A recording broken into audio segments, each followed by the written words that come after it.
Bonjour, voici en bref plus d'actualités encore.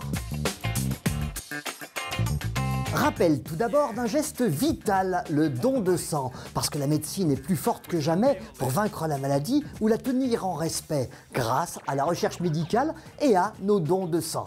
550 flacons sont aujourd'hui nécessaires chaque jour dans la région Auvergne. Notre objectif numéro 1, c'est de faire venir surtout des jeunes, qu'on appelle les primo-donneurs, des jeunes, à partir de 18 ans, on peut donner son sang, ces jeunes qui n'ont jamais donné leur sang, pour les inscrire dans la continuité, pour qu'ils viennent donner leur sang régulièrement. Un homme peut donner son sang 6 fois par an, une femme 4 fois. Et si on raisonne en matière statistique, dans la globalité de la population française, c'est 1,2, 1,4 par an. Vous voyez qu'on est loin des 6 fois par an ou des 4 fois par an. Une grande collecte est organisée par le Rotary Club à Polydôme le 26 mars prochain. C'est absolument indolore grâce à un patch anesthésique. Quoi de mieux qu'être acteur d'un monde où se déploie la plus belle solidarité?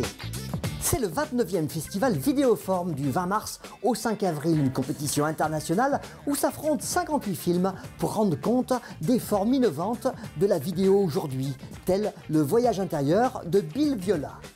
On voit un personnage et on passe tout d'un coup dans sa tête. Et ça, c'est l'art numérique qui permet de ça, qui permet de faire toutes les images que l'on peut imaginer soi-même. Vidéoforme est l'occasion de découvrir en poésie la pertinence ou l'impertinence du regard des artistes sur notre monde. L'art numérique, ça permet tout, et en particulier dans le monde de la performance. Et quand on utilise son corps pour faire des images ou encore pour faire de la musique, en direct, tout simplement parce que c'est interactif, c'est magnifique. Et alors, donc il y aura des performances, mais il y aura aussi des installations où, de la même manière, le spectateur, le visiteur va influer sur les œuvres, les faire vivre par sa présence et par ses actes, parce qu'il peut interagir. Culture tous azimuts avec le 6e festival Culture dans tous les sens, du 21 mars au 12 avril. 3 semaines d'animation culturelle et festive pour partager tous ensemble des réjouissances, qu'on soit personne dite valide ou dite handicapée. C'est vraiment notre cheval de bataille pour que tout le monde puisse vivre ensemble le mieux possible et surtout créer du lien social. Et dans les choses, je dirais qu'il ne faut pas rater parce qu'on pense que c'est important et c'est des moments de lien social très importants.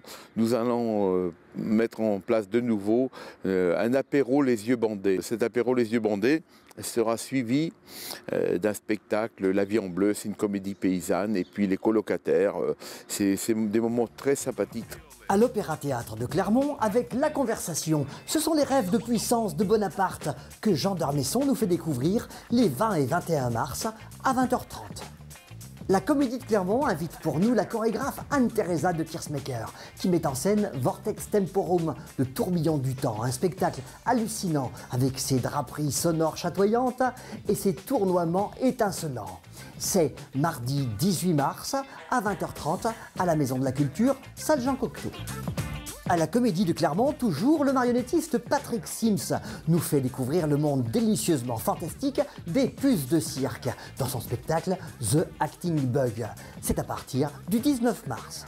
Pour les 4-6 ans et les 7-12 ans, n'oublions pas de nous amuser au musée avec des livrets-jeux avec questions et énigmes disponibles à l'accueil des 3 musées clermontois. Côté musique, à la Petite Copée, c'est Mademoiselle K qui nous revient, plus rock et plus torturé que jamais, jeudi 13 mars à 20h30. Sport à présent avec fromage ou dessert au menu le 21 mars, puisqu'à 20h, le Clermont Foot Auvergne reçoit Nancy, tandis qu'à 20h45, l'ASM Rugby accueille Toulon.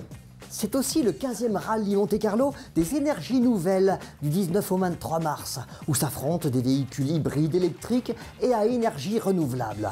Une compétition nouvelle met en lice des véhicules électriques dont l'autonomie ne dépasse pas 250 km. Cette édition prend fin, merci de l'avoir suivie, elle revient la semaine prochaine. À bientôt!